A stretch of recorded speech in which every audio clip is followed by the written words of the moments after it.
Já faz quase 4 anos, né, que a Marília Mendonça nos deixou, vítima do acidente. E hoje em dia, tanto aqui na Fofoca do Mulheres, quanto nas páginas de notícias, nós só vemos notícias e informações sobre o processo iniciado pelo pai do filho da cantora, o sertanejo Murilo Huff, contra a dona Ruth Moreira Dias. Todos querem a guarda do menino Léo. Daqui a pouquinho nós vamos conversar e entender mais sobre como funciona uma guarda compartilhada, unilateral e uma guarda de terceiros. Mas antes, Tiago Rocha está aqui ao meu lado e ele fará a linha do tempo da fofoca, as informações e os dados para que a gente entenda melhor toda essa polêmica. Vai lá, Ti.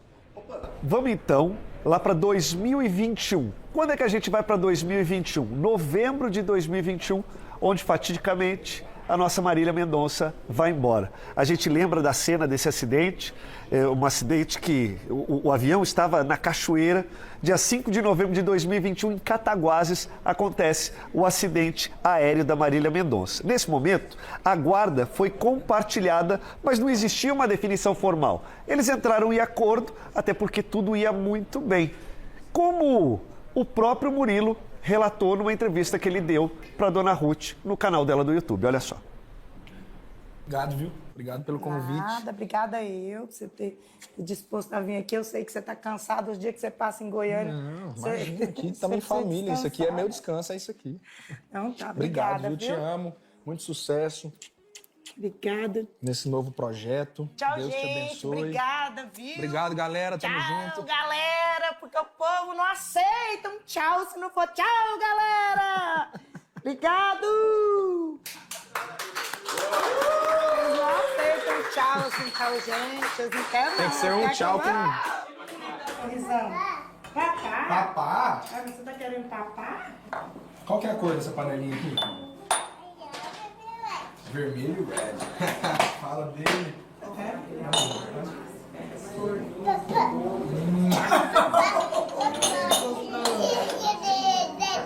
a Dedé lá?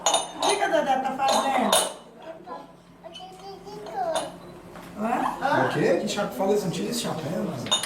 Ah, tira isso, Dedé.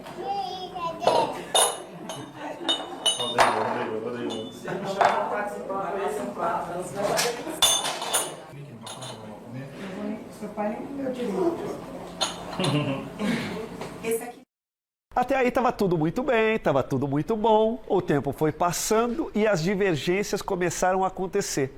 A gente vai para 2025. Onde a gente vai para 2025? No dia 11 de junho de 2025. Por quê? Foi aí que o Murilo solicitou de forma jurídica a guarda unilateral do Léo. Ele foi para a justiça alegando situações graves que ameaçariam o bem-estar da criança. E a partir daí, o processo corre em segredo de justiça. Mas a gente vai um pouco mais para frente, no dia 23 de junho. Por quê? Dia 23 de junho foi a data onde esse processo acabou vazando para a imprensa. Todo mundo começou a noticiar que sim, existe um imbróglio jurídico entre Dona Ruth e Murilo Huff. E o Murilo se manifesta nas redes falando que tem provas e fatos contra a Ruth e nega a intenção de afastar o filho da avó e declara que fez a escolha pelo bem-estar da criança. Aqui a gente vê o pronunciamento à época e ele fala: eu nunca pediria a guarda unilateral sem motivos. Infelizmente, eu não posso expor todas as provas e fatos que eu tenho, pois está em segredo de justiça. Mas a verdade prevalecerá. E deixe em letras garrafais: não tenho a intenção, nunca quis e não quero afastá-los da vida materna. Tomei essa decisão por um bem maior. Não julguem sem conhecer a história por completo, é o que pediu o Murilo Huff na época. Mas aí, a gente avança um pouquinho mais. A gente vai para o dia 30 de junho. Porque, olha, no mês de junho foi um mês realmente muito complicado. Porque aí aconteceu uma audiência de reconciliação e de guarda provisória. Essa audiência aconteceu em Goiânia e lá não existia um acordo entre as partes. Por isso, o juiz decidiu se manifestar, bateu o martelo, falando que a guarda provisória do Léo era para o Murilo Huff até a conclusão do processo. Só que agora, no dia 1º de julho, mais uma reviravolta. Por quê? O juiz permitiu que toda a imprensa tivesse acesso do que estava acontecendo para que nada de errado fosse divulgado. E aí foi publicada a decisão judicial da guarda unilateral, dando ao Murilo Ruff o direito da guarda. Tiago, o que isso vai acontecer? Quais são os próximos passos de toda essa história? A partir de agora, a gente recebe uma advogada que vai falar sobre tudo e explicar para a gente de forma ainda mais didática, né, Pamela? A doutora Ivone Zegger está aqui conosco, seja bem-vinda. Muito obrigada. Eu estava sem áudio, doutora, me desculpa. Eu só estava dizendo para que nós tiremos nossas dúvidas, né, sobre esse tema e ajudar você que pode estar passando por alguma situação de guarda. E aí eu queria recebê-la perguntando justamente sobre isso. Quais são os tipos de guardas que nós temos disponíveis? Hoje em dia, no Brasil, nós temos algumas possibilidades de guarda. Na verdade, a mais preconizada hoje em dia, o que se usa de uma forma geral, é a guarda compartilhada. A guarda compartilhada, que é, eu diria, a primeira delas, você tem a unilateral, você tem a alternada e você também pode ter até a guarda avoenga, que seria até 2 avós. Mas, obviamente, cada caso vai determinar que tipo de guarda essa criança ou adolescente vai precisar. Como que funciona uma guarda compartilhada? Ambos têm os mesmos direitos sobre a criança? Exato. O que se pensa sempre no judiciário é o seguinte: o melhor interesse da criança. A guarda compartilhada, ela veio para fazer com que tanto o pai quanto a mãe que estão separados, que eles possam dar justamente para a criança a possibilidade de ambos poderem exercer o direito, a responsabilidade, a determinação do que a criança pode ou não pode fazer, tipo que escola vai frequentar. Os dois têm que estar em consonância. Então, escola, é o médico, que tipo de visitas pode fazer, enfim. A compartilhada, ela veio ajudar, na verdade, os pais que, mesmo separados, eles têm um pouco de sensibilidade e pensar na criança. Então, a guarda compartilhada é muito interessante e muito importante, desde que as pessoas entendam que há de parte a parte a responsabilidade. Agora, tem uma coisa muito importante. Na guarda compartilhada, a residência é fixa.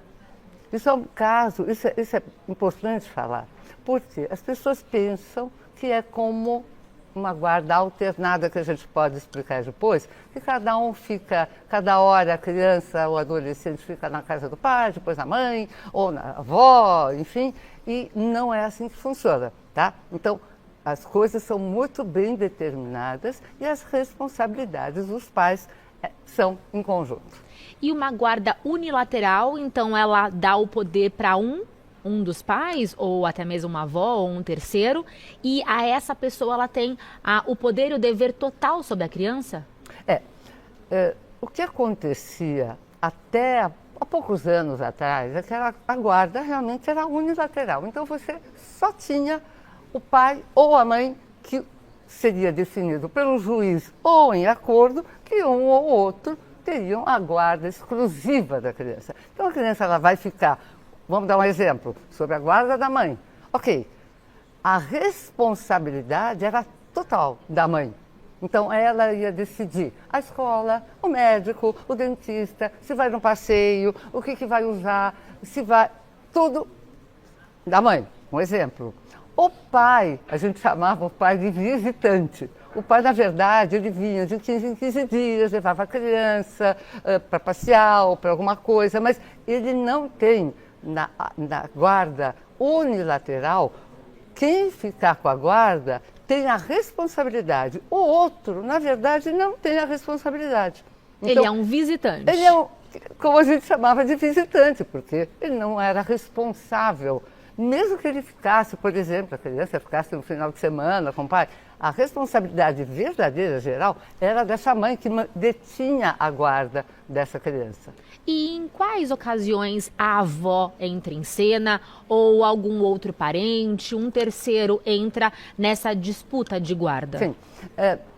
Os avós, ou até, como você bem disse, outros parentes podem entrar quando acontece o seguinte: o juiz observa que nem a mãe, nem o pai têm condições de ter a guarda dessa criança. Então, numa situação dessas, a gente não fala nem em guarda, a gente fala em poder familiar.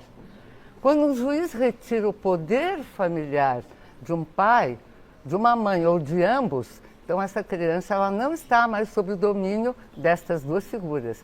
Eles perderam o poder familiar. Então o que vai acontecer? Veja, numa guarda pode acontecer de um avô pedir, de uma avó, de algum parente. Por quê? Porque ou a mãe não tem condições, porque ela ou está...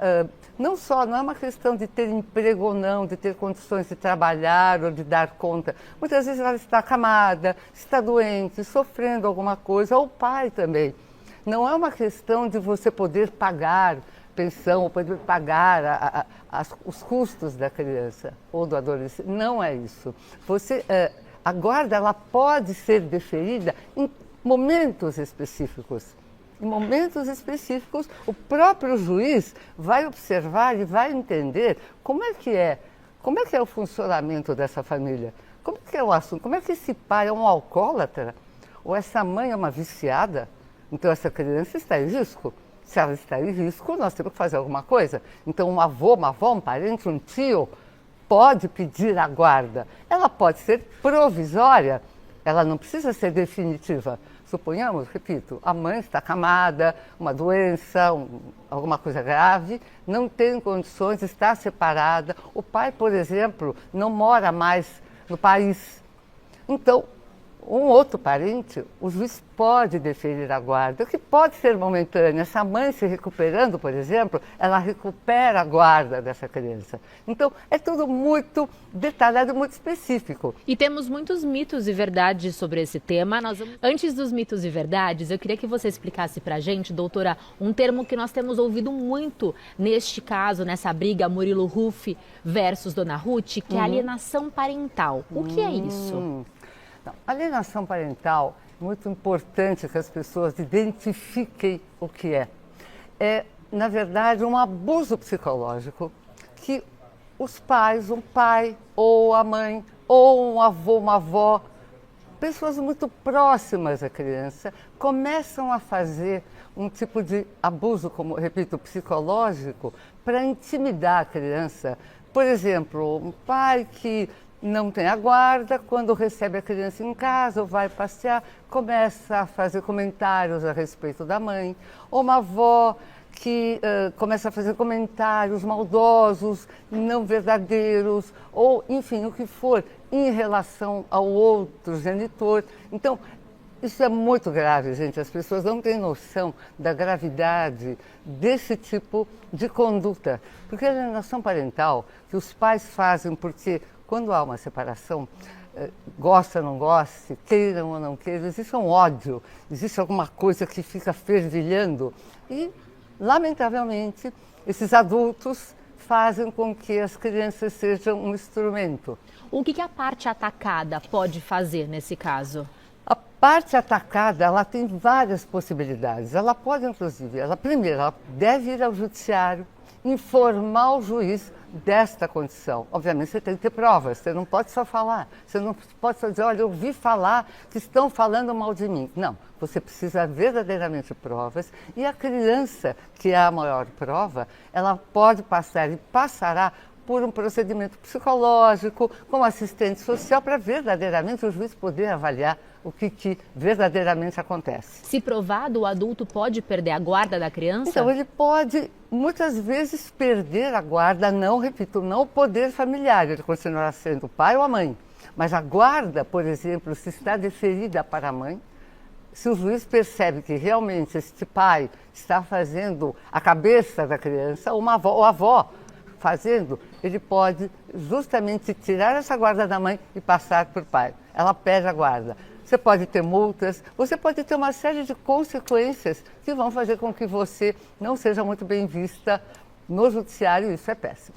Vamos para os mitos e verdades agora, o primeiro na tela, para a gente seguir esse bate-papo. A guarda compartilhada é sempre dividida meio a meio no tempo com a criança? Isso é mito ou é verdade? Isso é mito. Não é uma realidade que você divide meio a meio tudo certinho. A guarda compartilhada, eu vou repetir, ela é muito mais uma questão de você dar, tanto a um quanto o outro, responsabilidade em relação à criança, em tudo que diz respeito à criança. O casal precisa entender que ele tem que estar com uma sensibilidade, de acordo, esquecer um pouco as suas questões pessoais e focar naquilo que interessa a gente.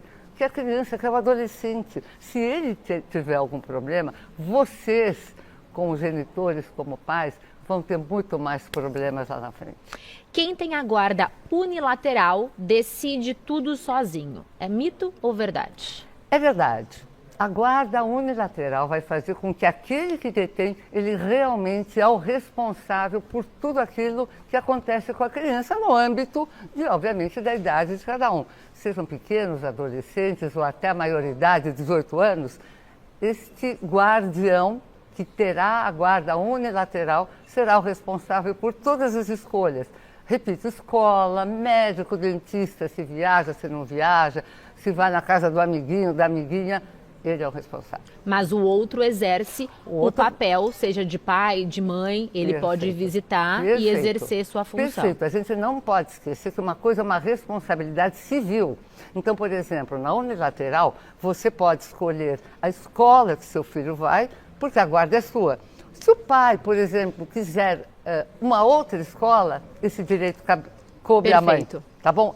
Eu acho que dá para entender. Perfeitamente. Mesmo, e falando sobre mãe, a mãe sempre fica com a guarda dos filhos? É mito ou verdade? Isso é mito, isso é mito. Isso cada vez mais é mito e a gente sabe muito bem que os pais, os rapazes, os homens, têm desenvolvido uma característica muito bacana de encontro com o filho, de vontade de estar junto, de realmente exercer a paternidade. Mas se ambos são aptos a exercer a paternidade e a maternidade, sim, o juiz tende a escolher a mãe ou não mais? Ou escolher a mãe, não tem uma questão de escolha, essa questão de, bom, eu acho ela melhor do que ele. O juiz vai avaliar aquilo que é colocado à mesa. Os advogados é que têm a competência de dizer, olha, o pai é uma pessoa maravilhosa, a mãe é uma pessoa maravilhosa, mas o pai, nesse momento, ele tem mais condições de exercer esta questão de guarda do que nesse momento a mãe. Então não é uma questão de escolha, eu vou com a cara ou não vou com a cara. Eu acho que esse não está... Não. As coisas são postas na mesa, a escolha não é feita aleatoriamente.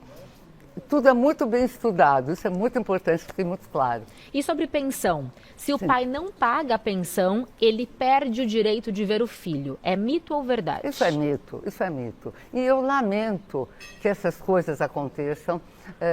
Pagar pensão alimentícia é uma coisa muito importante. Eu quero até lembrar uma coisa. Num dos meus livros que eu falo de perguntas e respostas, Família, Perguntas e Respostas, tem uma palavrinha que eu cunhei chamada maltês. Dentro desta palavra, cada letra corresponde a um item da pensão alimentícia. O M é moradia, o A, alimentos, o L é lazer, T, transporte, E de educação e S de saúde. Uma pensão alimentícia, gente, ela corresponde a todos esses itens. E se esse pai ou se essa mãe que são obrigados ou numa guarda unilateral ou numa guarda compartilhada, a guarda compartilhada não vai evitar com que aquele que detém, que o filho está morando na casa de um deles, a residência, repito, é fixa, ele vai ter que pagar a pensão.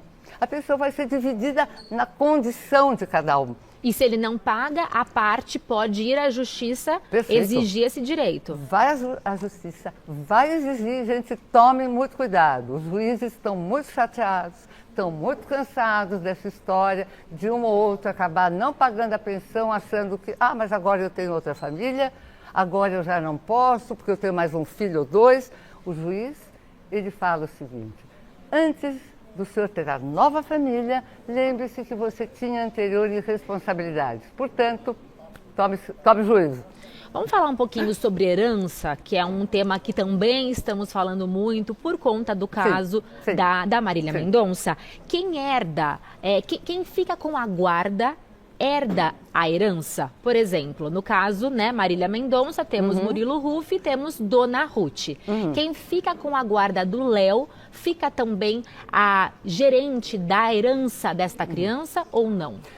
No caso de herança, e no caso um pai ou uma mãe que já está ausente, falecido, se o pai detém a guarda unilateral, a responsabilidade é dele. Então, a responsabilidade de todo o cuidado com a criança, inclusive dos bens, do patrimônio dessa criança. A rigor, portanto, ele é responsável por administrar absolutamente tudo. É possível deixar um tutor designado em um testamento, independente de quem ficará com a guarda dessa criança? Isso é muito importante, Pamela. Essa é uma questão muito importante. Nós temos feito mais do que nunca, diante de toda a movimentação que existe hoje, as pessoas têm conhecimento. Tendo conhecimento, você faz as coisas antecipadamente, com um pouco mais de cabeça. Você pode, sim, já instituir, na sua ausência, na sua falta, você pode instituir um tutor para um menor de 18 anos e pode, sim, ao mesmo tempo, determinar que a administração do patrimônio que você deixou, do teu patrimônio, porque você faleceu. Então, a administração desse teu patrimônio pode ser exercida por outra pessoa, se não, por exemplo, no caso, o pai. E casos como esse Mas de tem brigas... que estar no testamento. Tem que estar escrito. Não tem que estar escrito, não dá para adivinhar. E brigas relacionadas à herança não estão restritas só a ricos e famosos, não. Nós temos, inclusive, agora um depoimento da Janete Barreto, que conta um pouco do caso.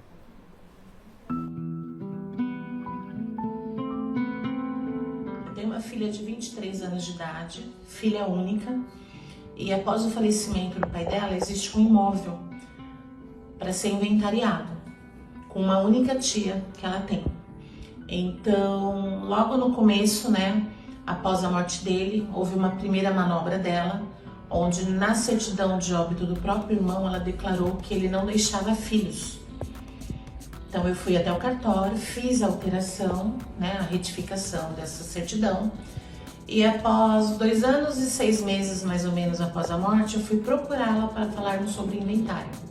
Foi quando ela me disse que ela ia procurar uma lei chamada uso capião. Nesse caso, o uso capião não lhe cabe, no caso, porque a minha filha é uma legítima herdeira. Então, nós tivemos que abrir um processo e o processo está em andamento, né?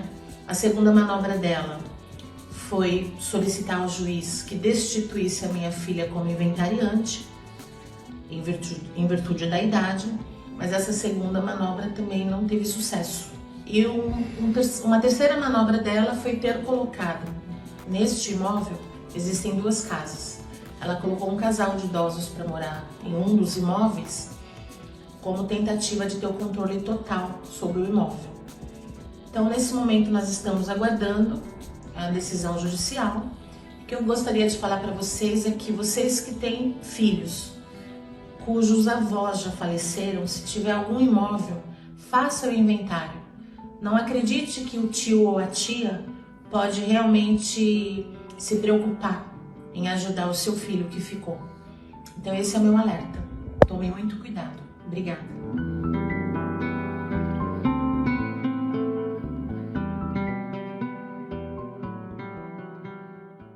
Janete, muito obrigada por dividir sua história com a gente e servir, né, de alerta para tantas pessoas. O que a Janete disse é muito importante, então deixar por escrito um testamento sanaria esse problema. Com certeza um testamento, no caso, seria bastante importante, mas nós precisamos lembrar de uma coisa, gente. A filha desse pai falecido, ela é a herdeira, pelo visto, única herdeira. Essa mãe, se foi casada ou está separada, ela não tem direito à herança. Portanto, a única herdeira é a filha. Ela sim, ela que vai ser inventariante. Ela só seria retirada se ela tivesse algum tipo de problema. E não importa a idade, mesmo sendo não, maior de maior idade, de 18 ela anos, gente, não tem conversa, a não ser que haja algum problema.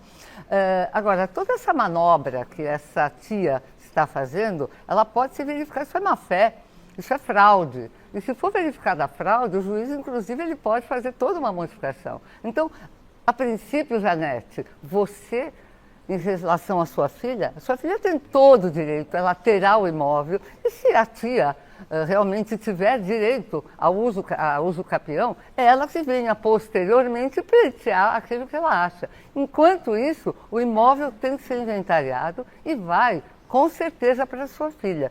Agora, eu repito, você fez uma excelente pergunta. Um testamento, num caso desses, claro, ajudaria. O testamento sempre é um instrumento espetacular, gente. Vocês não têm noção. Você pode fazer a qualquer idade. Você pode mudar se você quiser. Mas é um desejo teu. Mas só para finalizar, por que apesar de estar no testamento, nós vemos tantos casos na mídia de contestação de testamento? Por um motivo. Normalmente as pessoas leigas acabam fazendo um testamento. Não, o problema não é só fazer de próprio punho, sem orientação. E não adianta, Pamela, quando você faz alguma coisa sem orientação, você pode fazer bobagem. Fez bobagem, vai responder. Então, muitos testamentos, eles acabam sendo questionados no judiciário. Por quê? Tem erro, não foi bem feito, a testemunha. Então, qual é aquilo o que eu preconizo? Vai fazer um testamento? Consulta um advogado especialista, faça público, testamento público você vai fazer no cartório, porque o tabelião tem fé pública. Então você concorda que vai ser muito mais difícil? Sem dúvida alguma. O próprio tabelião está lá, ele responde. Vai ser muito mais difícil contestar. Doutora Ivone Zegger, @IvoneZegger, siga para mais informações. E aqui estou com 3 livros dela, perguntas e respostas sobre herança, sobre família e direito LGBTI. Perguntas e respostas para que você também tire suas dúvidas sobre esses temas. O importante, Pamela, desses livros é o seguinte, depois de tudo que nós falamos aqui, as dúvidas estão aí, elas vão surgir. E eu escrevi esses livros, gente, para vocês, para o público leigo. Você pode ser de qualquer área, tudo você vai entender, porque eu fiz um resumo de toda a área, de todas essas áreas, para você ter com facilidade a pergunta e a resposta que você precisa para pelo menos dormir em paz. @Ivone Zegger para informações sobre os livros também. Muito obrigada, Obrigada doutora. a você, Volte Pamela. sempre. Prazer em recebê-la. Prazer foi todo meu, gente.